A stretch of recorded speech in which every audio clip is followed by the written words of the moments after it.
to nerd out to the max here at Hobbiton. And we made it to the Hobbiton in Tourist farm. Yeah, to the tourist farm in New Zealand. Yeah. Wow, the drive was amazing. Beautiful sceneries around, and yeah, we're going to check it out. Let's go check it out.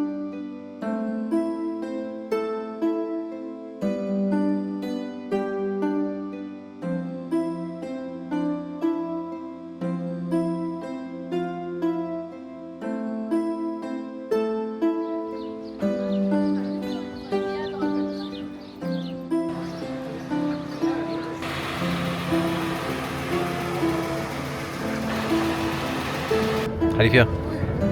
Excited. What are you excited about? Just to experience the Shire.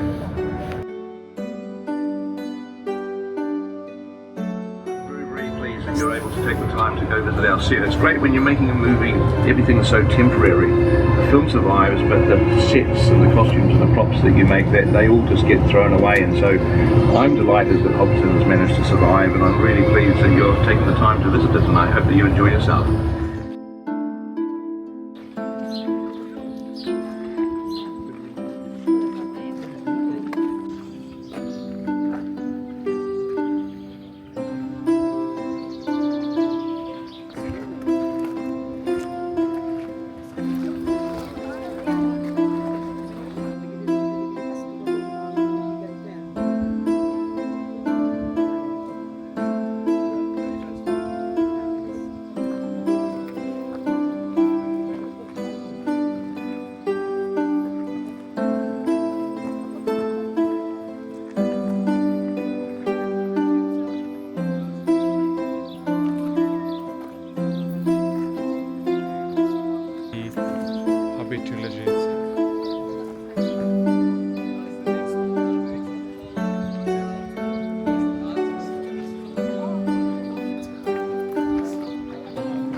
Less trees, but When I imagine Ireland,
Bye.